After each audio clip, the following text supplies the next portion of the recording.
President Trump recently announced a one-month postponement of the 25% tariffs on many Canadian imports. These tariffs were initially scheduled to take effect on April 2nd. This decision followed extensive discussions with Canadian officials and growing concerns from various industries about the potential economic repercussions. In response to this postponement, Canadian Finance Minister Dominic LeBlanc stated that Canada would delay its planned second wave of retaliatory tariffs, valued at $12.25 billion, until April 7th.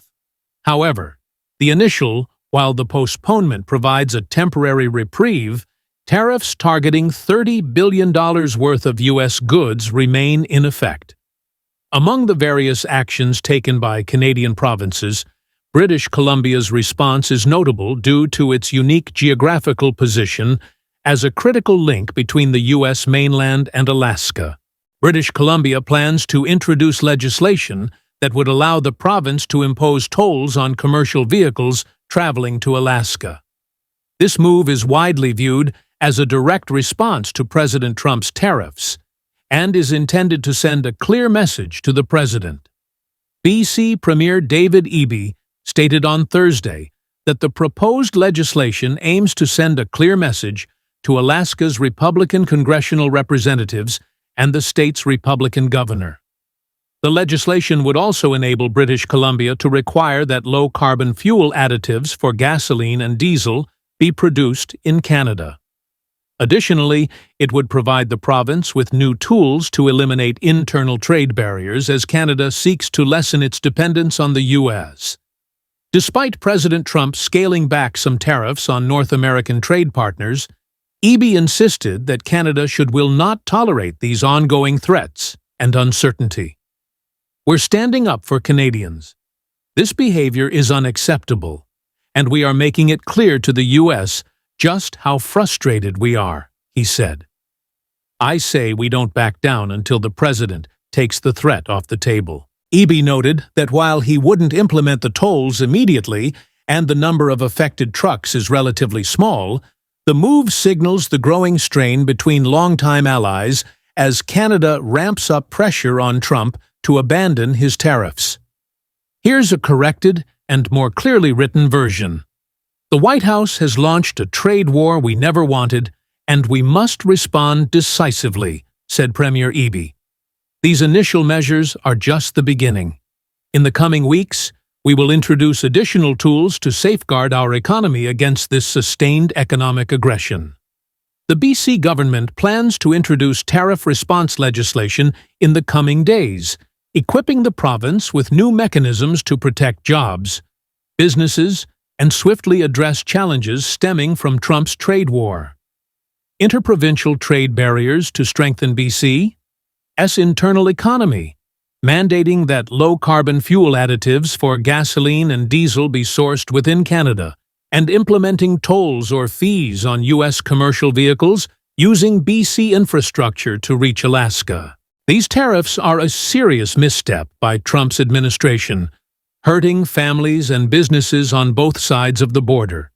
Premier Eby added, "Our government will fight for British Columbians every step of the way, and every option remains on the table." As an immediate response, the province has directed the BC Liquor Distribution Branch to halt purchases of American liquor from red states, removing those brands from public liquor store shelves. Additionally, BC government agencies and Crown corporations have been instructed to prioritize Canadian goods and services. These actions are part of a broader Team Canada approach, which includes the federal government's 25% tariffs on $15.5 billion worth of U.S. imports, alongside countermeasures from other provinces and territories to reduce reliance on U.S. trade. British Columbia is aggressively pursuing new markets and accelerating approvals for major investment projects. The initial wave of projects, valued at $20 billion, will create an estimated 8,000 jobs, particularly benefiting rural and remote communities. To ensure a coordinated and effective response, Premier Eby has established a Trade and Economic Security Task Force, bringing together leaders from business, labor, and indigenous communities. Additionally, a task force on agriculture and the food economy will work to safeguard BC's food supply. A BC Softwood Advisory Council is also developing a diplomatic and trade strategy to defend BC's interests in the ongoing softwood lumber dispute. A newly formed cabinet committee will oversee the government's comprehensive response. With these measures, British Columbia is taking bold steps to protect its economy, workers, and businesses from the impact of U.S. tariffs. While strengthening trade and economic resilience for the future, Canada plays a crucial role in connecting Alaska to the rest of the United States. Alaska is a geographical exclave, meaning it is not directly connected to the contiguous U.S. by land. The vast Canadian territory between Alaska and the rest of the United States serves as a necessary transit region for travel, trade, and infrastructure. One of the most significant connections between Alaska and the lower 48 states is the Alaska Highway, also known as the Alcan Highway. This vital roadway stretches from Dawson Creek in British Columbia, Canada, and extends all the way to Delta Junction, Alaska. Constructed during World War II to provide a secure supply route for military operations, the highway remains the primary overland connection between Alaska and the rest of the U.S. Despite improvements over the decades, much of the route still passes through rugged and remote landscapes, requiring travelers to drive through several hundred miles of Canadian territory before reaching Alaska. Beyond road transportation, air travel also relies heavily on Canada's geographical position. Many flights between Alaska and other U.S. states pass through Canadian airspace, and some even make stops in Canadian cities. Canada's air traffic control systems play an essential role in managing the movement of aircraft traveling between Alaska and destinations across the United States. The cooperation between American and Canadian aviation authorities ensures the smooth operation of these air routes. Trade and commerce further emphasize Canada's role in linking Alaska with the rest of the United States. Although is no direct railway connecting Alaska to the lower 48 states, rail and freight services frequently transport goods through Canada. The Port of Vancouver in British Columbia is a major transit hub for shipments moving to and from Alaska. Many essential supplies, including food, fuel, and construction materials, are transported through Canadian ports and railways before reaching their final destinations in Alaska. For those traveling between Alaska and the contiguous United States by car or truck, crossing the Canadian border is unavoidable. The United States and Canada maintain close diplomatic relations that facilitate relatively easy border crossings, particularly for trade, tourism, and personal travel. However, travelers must adhere to Canadian customs and immigration regulations, ensuring that their documentation is in order before passing through the country. Another key aspect of the connection between Alaska and the rest of the United States through Canada is energy infrastructure. Alaska is rich in natural resources, particularly oil and natural gas, and Canada provides crucial transit routes for these resources to reach American and international markets. Pipelines and shipping routes allow the transportation of Alaskan energy products through Canada, supporting both the U.S. economy and global energy demands. Alaska maintains a strong economic and logistical relationship with Canada, playing a crucial role in trade, transportation, and connectivity. The exchange of goods between Alaska and Canada is significant, with over $1 billion worth of trade occurring annually. Of this, approximately $596 million is exported from Alaska to Canada, while $753 million in goods are imported into Alaska from Canada. This trade supports industries such as energy, seafood, and manufacturing, ensuring a steady flow of essential commodities between the two regions. In addition to land-based transportation, Marine shipping plays a vital role in the movement of goods and people between Alaska and Canada. The Inside Passage, a scenic and strategically important coastal waterway, connects southeastern Alaska with British Columbia. This route is heavily utilized for commercial shipping, tourism, and passenger travel. Regular ferry operations, including those managed by the Alaska Marine Highway System and BC Ferries, facilitate transportation between Alaskan and Canadian coastal communities. These ferry services not only enhance trade, but also provide a crucial link for residents, particularly in remote regions where road access is limited. Premier Tim Houston of Nova Scotia strongly condemned the tariffs, calling Trump short-sighted and reckless. In response, Nova Scotia is implementing several measures, including banning American businesses from bidding on provincial government contracts and reviewing existing agreements, doubling tolls for U.S. commercial vehicles on the Cobe-Quid Pass, and removing U.S.-made alcoholic products from Nova Scotia Liquor Corporation stores. The province is also allocating a contingency fund in the 2025 to 2026 budget to counter tariff impacts. Beyond immediate actions, Houston emphasized strengthening domestic trade, eliminating internal Canadian trade barriers, and expanding global market opportunities. He assured Nova Scotians that his government would continue to defend their interests, urging residents to support Canadian businesses. Premier Danielle Smith of Alberta labeled the tariffs an unjustifiable economic attack and warned they would backfire on both nations, increasing prices and job losses. 1. While supporting the federal government's countermeasures, she announced that Alberta would unveil its own retaliatory actions within 24 hours. Smith called for national unity, urging all provinces to remove internal trade barriers and prioritize key resource projects such as pipelines and LNG facilities. She also stressed the need for Canada to strengthen global trade ties and bolster national defense spending in an increasingly volatile world. Premier wpxi of Manitoba swiftly announced that all American alcohol would be removed from Manitoba liquor marts, reinforcing the province's commitment to retaliatory measures.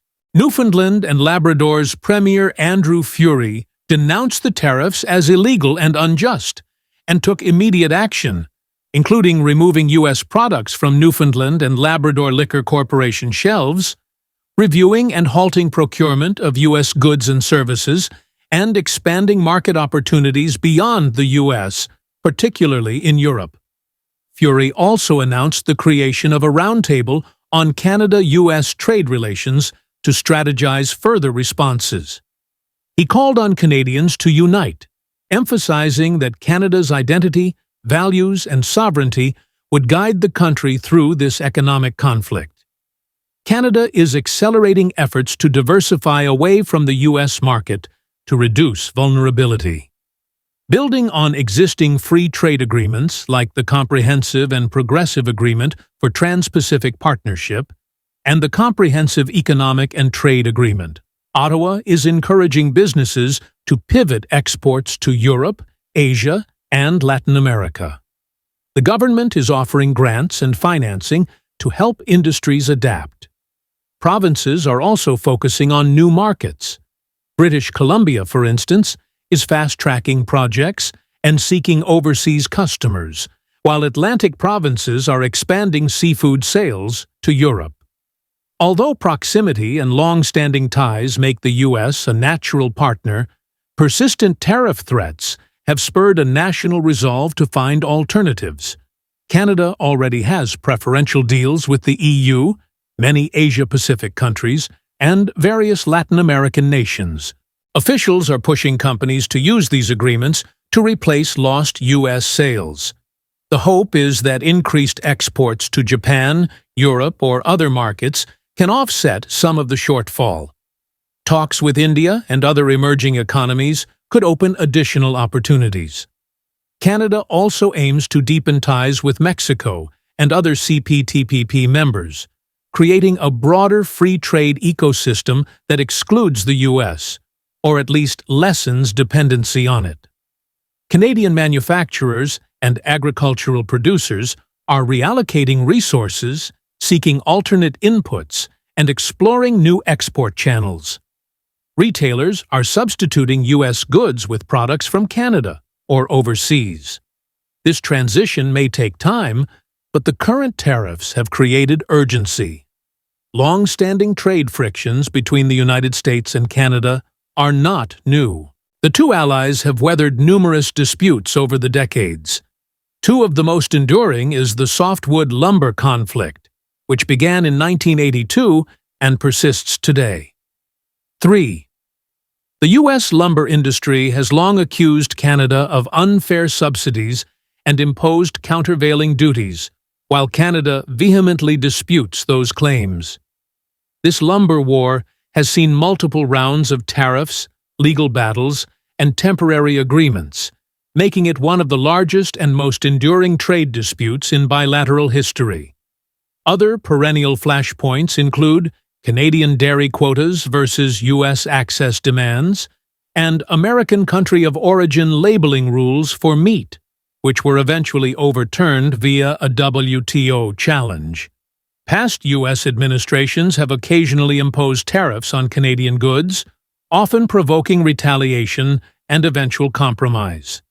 In 1930, the Smoot-Hawley Tariff Act raised U.S. duties on thousands of imports. Canada, then America's largest trading partner, was among the first to retaliate, hiking tariffs on 16 categories of U.S. goods. The result was mutual economic pain and a collapse in trade.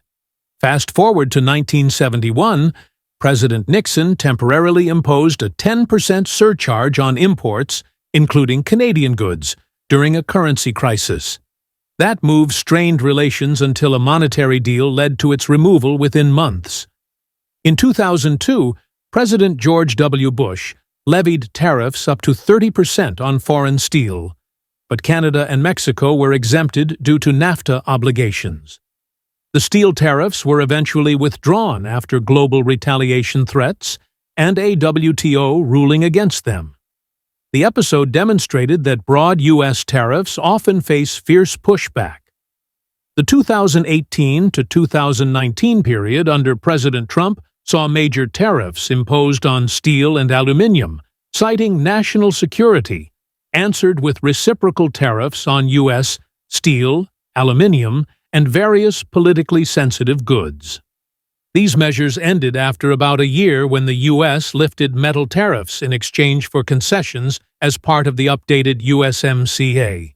That episode taught Canadian leaders that robust retaliation could force the U.S. back to the table.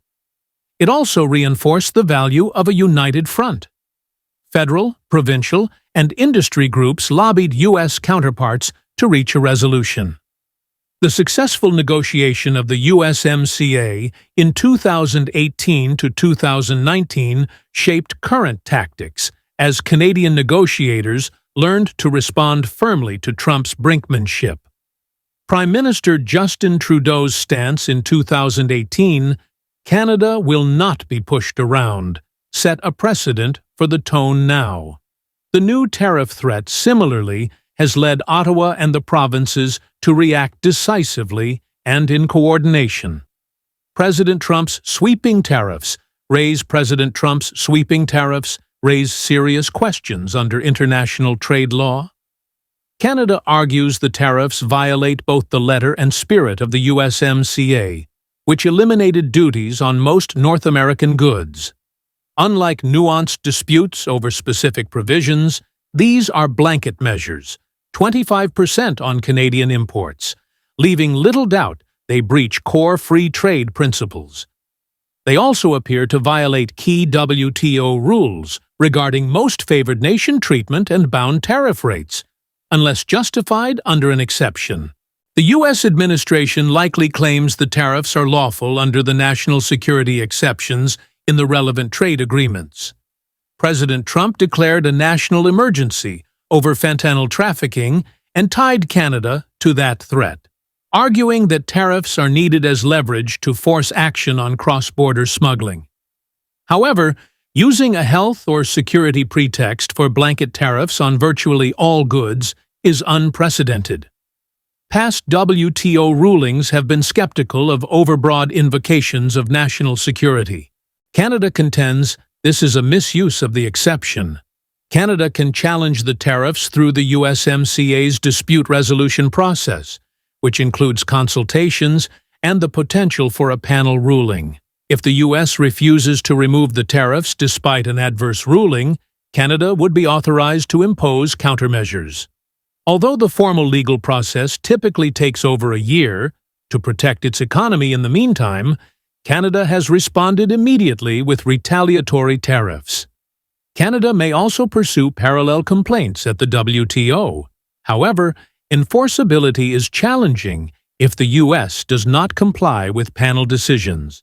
Canada's legal counteractions, in addition to filing formal disputes, include invoking remedial clauses in the USMCA, suspending concessions, and exploring domestic court challenges of the U.S. actions. Though U.S. courts often grant the president broad latitude on trade restrictions declared under emergency powers, in practice, a resolution is more likely to come from negotiation and political pressure than from a purely legal victory. Thanks for watching our breakdown of the U.S.-Canada trade tensions, from postponed tariffs to bold countermeasures. This trade war is reshaping North American economies. Canada is standing firm. But what happens next? If you enjoyed this video, hit the like button and subscribe for more updates. Let us know your thoughts in the comments. Do you think Canada's response will work? Thanks for tuning in, and we'll see you next time.